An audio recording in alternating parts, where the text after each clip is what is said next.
I'm a strategist, I'm a father, I'm one passionate mofo.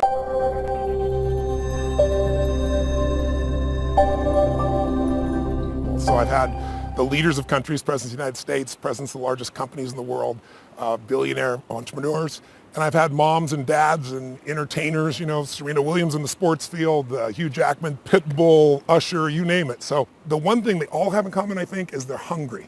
And I know that sounds simplistic, but I believe that's the single most important element that separates the quality of people's lives. It's not just the ability to have hunger, but to sustain it. Hunger means that you want more. You want more of yourself. You want to make a bigger difference. You want to be a better parent. You want to do something more than there is today, and that you don't get satisfied. Most people start out with hunger at an early stage of life and they lose it. But the people that come to me are hungry either because something's happened, they've had a birthday with a zero on it, they've gone through a divorce, they're starting a business and they know I've got to have a different level, or they're the best in the world and they're always looking for that edge that makes the difference. What keeps you hungry? I am hungry. I think what it is I think everybody is born with hunger. Like there's a desire to grow, to expand, to learn, and then disappointment sets in early in life for most people. And then we look to blame something outside of ourselves. And there are many events in our lives that can affect us all. We've all had pain and challenges. But I think if you can find within yourself the part of you that wants to constantly give something more than yourself, if you can find a mission larger than yourself, then you're more pulled to do something than trying to push yourself. And pull has much more power than push. I always say motive does matter. That if your motive is to serve something greater, there is an energy that comes up inside of you. So I feed 2 million people a year because somebody fed my family when I was 11 years old, and now this year we're feeding 4 million. I want to do more in that area. And every business I'm in, that drive just doesn't go away. What's interesting, since 2008, you've seen most large enterprise companies have really figured out how to respond to the world economic crisis at that time by cutting, right? They figured out how to cut their costs, they grew their bottom lines, and they built up their cash. And so they've done very well. But that was 5 years ago, and it's getting hard to keep cutting. You can't cut your way to growth at this point. So most major corporations are now saying, what do we do about the top line? How do we really grow revenues and sales? And so I built something called Coaching in the Cloud, which we've done for some of the most successful companies in the world. And what it does is it comes in and it revamps the sales process. You think about it, in the 1990s, you had all these companies that were re-engineering, and they said, look, we're going to go virtual and save the real estate. And all these salespeople are going to just virtualize. There weren't great tools then, there are now, Salesforce.com being one of those, right? But the challenge is they've lost some of the disciplines that maximize the process. So we also, though, are showing people how to maximize technology. So I have a patent pending process in a company that's working with everybody from General Electric to Reuters. It's called Knowledge Now. And it allows you to take the knowledge you need, instead of learning the old style. We got great technology and an old way of learning. You get to learn in the application, like Salesforce.com. While you're there, you're able to get the answers you need when you're working on clients right now. Not go to some class where you're going to forget 90% of it, but do it right now. We found it to be really, really impactful. Well, I believe in rapid change. Technology allows you to create change really rapidly. And I think, social media I've found to be a really useful research tool, because we're living in a world where so much information is coming at us all the time that I always say, it's like we're drowning in information, but we're starving for some wisdom. And if you follow people that are really brilliant, it's almost like having an intelligent browser where they can bring you to the very best stuff right away. One of the companies I have came about because I'm always following these people. I was following some 3D printing, and I found out about this young man that when he was 14, he met a girl who had lost her arm, and found out they didn't have the money for an articulated arm. They're about $80,000. If you lose both arms, over a lifetime you have to get 3 for each arm. You can only imagine, it's beyond the range of most people. And at 17, he created an artificial arm that does more than the traditional arm, articulates, but it can actually, lift 350 pounds. And it was all driven, but instead of $80,000, he does it with 3D printing, and it costs $250. Now, I saw the site. He was meeting with President Obama. NASA gave him a scholarship. I reached out to him, and now we formed a company together we're building some exoskeletons for people who hopefully will be able to walk, taking those arms and being able to take it to places like Africa, all over the world. With now, at this price point, people's lives can change. My companies now together, the companies that I started and the companies I'm partners in, do more than $5 billion in annual sales. If I could have ever dreamed that I have that kind of impact, it would seem ridiculous. But it's all come out of this hunger to constantly make things better and to find a way to do more for other people than anybody else is doing. And I found if you find a way to do better for everybody else, then obviously you have plenty of freedoms in your own life as well. the dumb stuff that everyone's doing and stop doing the dumb stuff. That most of these extremely successful, brilliant people have just cut out a lot of the really dumb stuff. They have. Well, they have, and they've done one more thing, though. It's really important. It's the most important investment decision. Imagine you've got in the game, you're investing something. It doesn't matter what it is. Maybe you're investing for the future. You're setting some money aside. You know what not to do. You know what you're after, and you got a plan. You made the game winnable. It's not some giant number. A kid will tell me, I need $1 billion, and I break down actually to charter the planes he wants to go on 10 trips a year, to rent the Branson's Island instead of buying the island. He can do the whole thing for less than $20 million for the rest of his life and never work again, right? Yeah. 20 million versus $1 billion is two different universes. They're different places. But the next piece is step 4 is really critical. It's the most important one of all. It's the most important investment decision you're going to make. And that decision is called asset allocation. Or it's like the ultimate bucket list. It's the money you put, what proportions you put, the strategy you use. I'm going to put so much in stock, so much in bonds, so much in whatever the case may be, at different assets. That's what you live and die by. In fact, David Swensen, who's the most successful institutional investor of all time from Yale, $1 billion to $24 billion in growth in 2 decades. Mind-boggling. Worth paying attention to. He said to me directly, he said, Tony, all your returns come from asset allocation. More important than buying Apple, more important than buying any stock, you're going to be wrong on some stock. You're going to be wrong on some bond. You're going to be wrong on some real estate investment. It's having the right breakup. And the guys that are the best in the world have figured out the right balance, like Ray Dalio, like David Swensen.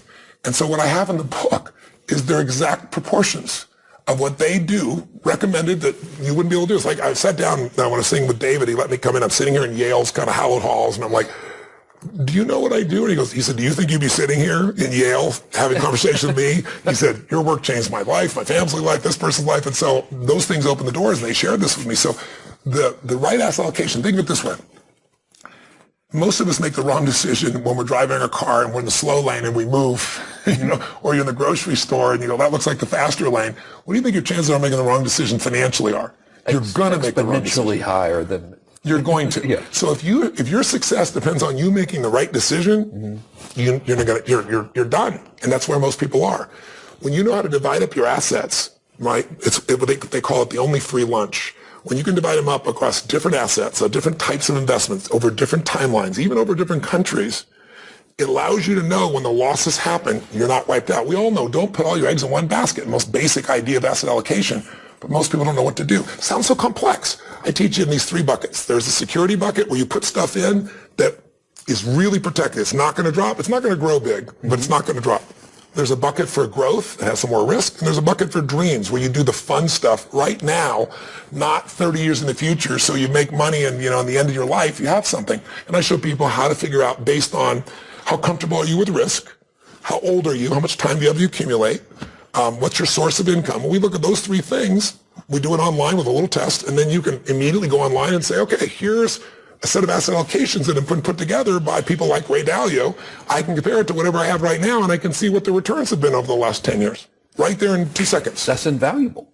It's mind-boggling. It's a dream. And I've only been able to do it because I've been working with the best people in the world, and they got excited about the mission. I mean, they got excited about seeing what could be possible in this area. And some of them, my background of not having food at times of Thanksgiving, and I shared with you that, I've been feeding people. I started with 2 families and then 4. I started when I was 17. Now this year will be 55 million. I've gotten these guys to join me in that task. So Ray Dalio donated 1 million meals. Mark Burnett, or Benioff, I should say, from Salesforce.com, donated 1 million meals. So along the way, these guys not only shared their insights, but they're playing a role to help people whose society's forgotten, while we're also helping people through the book, which I'm really, really grateful for. So once you know what to do with the money. Yes. Asset allocation, to use grown-up terminology. Right? Just buckets. A certain amount of money I'm going to put where it's secure. It's going to grow slowly. A certain amount I'm going to put where it's less secure. I got more risk, but I got more potential reward. A certain amount I'm going to enjoy today. How do I know that percentage? You pick that percentage and then you forget about it. Whatever you're going to invest, 20% goes here, 30% there, 40% goes there. You divide it up. That's all it really is. And you just set it up to happen. Automatically. So you're not having to think about it all. Correct. Or you model somebody else, right? That's even better. Yeah. Set it up automatically based on their model. Yes, of what they've already proven. There. Yes. What's the next step? Next step is you've got to create an income for life. And then when I say income for life, it's so interesting because I ask people all the time, why do you invest? What are you investing for? What would your response be? So I'll have money when I'm old. Right? Yeah. So some people say, so I have money when old. Some people say, so I can grow my assets. Some people say, so they tell me all kinds of things. There's only one reason to invest: income. You can have all these companies, but eventually you have to convert that to income to be able to live a great life. The final purpose of all investing is income. And most of us don't know that anymore because all of the marketing machines of the large banks, if you were taking income, it's no longer in their account. So it's bad. So it takes it away from them. So one of the things that I looked at was, I started looking around, and most people know the power of life insurance, right? Don't like it, but I want to make sure if something happens to me, my family's taken care of. But what if you live? And here's what's crazy. The number one fear amongst baby boomers is not death. Death is a far number two, way down the list, number two percentage-wise. Number one is running out of money before they die, having a life where they don't have income. And it's going to happen, according to all the statistics, to about 75% of the population, right? It's mind-boggling. So what do I do without any income? That's why you see people now in their 70s as greeters at Walmart. You know, it's just they got to figure out what to do because they never figured this stuff out in the beginning. So there is income insurance. Income insurance is old. It's a 2,000-year-old approach to making sure you have money. Julius Caesar was the first one who created it. And here's what it was. They created a pool of money where the soldier's going to go out. And everybody put their money in, and it was held by the government. And whoever came back, they split up that pool of money over time with annual payments. So the word annuity that we all have heard, the word annuity, is annual payments. Now you get annuities that pay you every month, but that process that's out there is one of the most successful opportunities for people to create an income. In other words, there's a stage in my life where you build, like you are. You're grow, and you're going up the mountain. You're saving, you're investing, and you're building it to a giant critical mass, to a jackpot. When you get to the top of the mountain, there's going to be a stage where you're not going to want to work. You probably will. Guys like you and I will always work. You don't have to work. And therefore, you tend to work harder. I couldn't imagine not doing it. It's just like I couldn't either. Yeah. Steve Wynn's a dear friend of mine. He's 72 years old. He works harder now than any time I've known him. Just crazy. T. Boone Pickens is a friend of mine. He's 86. When he was 68, he retired. He's a billionaire. He's made more money after coming out of retirement in the last 15 years than he did in the first 68 years, and he's having the time of his life, right? But you want to know you don't have to work. So when you get to that peak where you have enough money, now you want to be able to ski down the mountain, enjoy your time with your family, do whatever you want to do, give your time, your energy, your capital, do whatever you want to do. That phase you need income for. And most people aren't planning for income. So you could be in a position where you built your assets up, your stock investments, your bonds, your real estate, and how fast can that drop by 50%? By 30%. We've seen it in every market. About a nanosecond or Ray Dalio, a day? Yeah. Ray Dalio says point blank, he said, whatever you invest in, most people invest in something they feel is their favorite. They think they know something about it. So he said, you're a real estate guy, you put all your money in real estate. And then you put all your money in stocks, or you put it into commodities, or whatever. He said, whatever investment you invest in, he said, mark my words, in your lifetime, there will be a day that category will go down 50 to 70%. He said, so the only way you protect against that is asset allocation, spreading out against many different baskets, not one. And the other way is you create an insurance policy that says, I'm guaranteed a certain income for life. So what you do is you take a percentage of your earning and you put it in an environment where it grows. And the only problem with that is, I heard annuities, and I was like, annuity maybe is the most negative word. It's like, I know you think about some sleazy insurance sales. Yeah, exactly right. So you associate to it. Yeah. But here's what an annuity is. Bernanke, as the head of the Fed, his top two investments were both annuities. Because I used to read these ads that say, they still market them. It says, what does it say? It says, I hate annuities and you should too. Yeah. And of course you go to it and it's a guy that's selling you stocks, right? And he says, annuities, they have all these fees, and he's right. There's tons of horrible annuities, just like there's tons of negative mutual funds. There's tons of people who got fees everywhere. They take it every year. And the annuity side, there's a commission paid to a guy. He gets paid once. So I want to be really clear. Annuities aren't a great product. Like mutual funds aren't a great product. The right annuity, the right investment is the right one. And that means you've got to be able to strip out all the crazy fees. You got to know what you're getting. For most people, that's complex. I'll give you a perfect example. A variable annuity, very popular annuity, is filled with fees. It's fees on top of fees. It's fees to be inside of the annuity, and then there's fees for a mutual fund on top of it. It's a disaster. But there are types of annuities, like, done properly, like these hybrid annuities, they call them, where it's tied to an index, meaning a stock market index. So here's how it works. You get the upside without the downside. If the stock market goes up, you get a percentage of that growth. If it goes down, you lose nothing.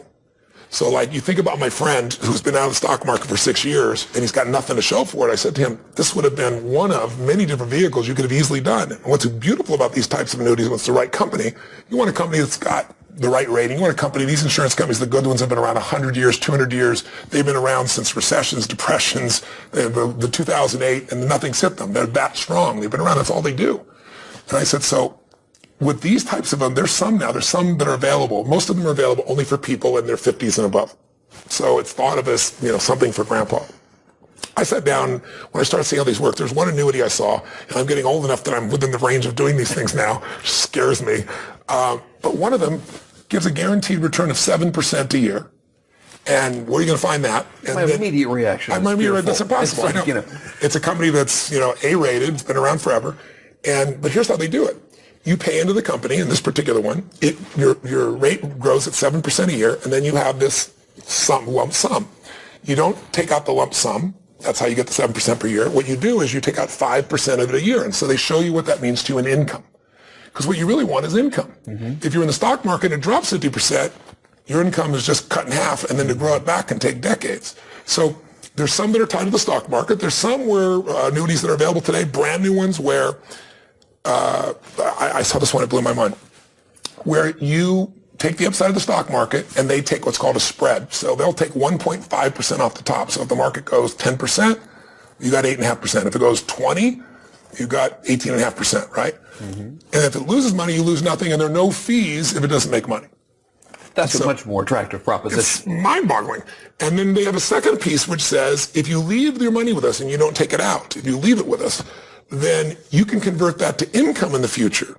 And we can show you how much that would be worth in the future at different stages. So you're able to have something to plan with. So I'm talking about a subject that's really complex. I'm realizing I'm trying to explain this in a few minutes. I haven't tried to do it verbally. I do it in the book really step by step.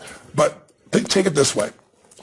If you knew today that you could put a certain amount of money aside, and instead of wondering how the stock market was going to go, you knew that meant for you $5,000 a month, $10,000 a month, $20,000 a month, whatever it is, for as long as you live, and that even if all the money you put in, you'd outstripped, you'd still be receiving the money. That's what you get in these types of income insurance plans. And the way they do it is, some people live very long. Today, people used to, Social Security was developed, 1920s, 1930s, right, under Roosevelt. 65 years old is when you're supposed to get it. Well, the average life expectancy was 62 then. Yeah. So it was for the outliers that were being taken care of. And it was to make sure in your older years, 3 or 4 or 5 years of retirement, you'd have some money, be able to live your life, be with your family. Well, today, people living, 85 years. So at 65, they've got 20 years of retirement and they have no plan. And that's the average person, mm-hmm. right? If you're married, one of the two people in your marriage, there's an 80% chance they'll live to 92 years old. So we're living longer and longer, and technology is just being started to really be brought to it. And yet we work for 30 or 40 years, and then we're supposed to have enough money for 30 years or 20 years. Most people don't have it. So these types of programs that I explain in here step by step, these programs can give you the income for life so you don't have to ever run out of money. When I was with a gentleman by the name of Jack Bogle who started Vanguard, and Vanguard is, the largest mutual fund in the world, but it's an index fund. So they charge very, very small fees, 20 basis points. That means 0.20 when you use basis points, by the way. There's a lot of jargon in this industry. I said to him, I know you believe in investing in the market. I said, but there's a dirty little secret. And the little secret is called sequence of returns. That if you work and you build your whole life up to get this nest egg, and now it's large enough that you can invest in a secure environment and have income coming back to you. It's like your money machine. You don't have to work. But then the market takes a hit, then it can make a huge difference in where your income is. I said, versus if you have a contract with an insurance company that guarantees you that income, and the company's been around 100 and whatever years, or you diversify amongst multiple insurance companies. I said, those have been proven over hundreds of years to be successful. He said, that's true. I said, the whole dirty secret is, if I investing well in the first 3 or 4 years of my retirement, the stock market's up, I might have millions of dollars over the course of my life. If in those first few years it's a 2000 or a 2008 and the market drops 50%, I can show you statistically, you never get back to where you need to be based on your age. Mm-hmm. So having a balance of assets and having some of these, insurance policies where I know what my income's going to be is the fifth step. It's really making sure that you put the balance in. In a different stage of life, you're going to be focusing on this more. I actually went to Guggenheim, one of the largest financial organizations in the world.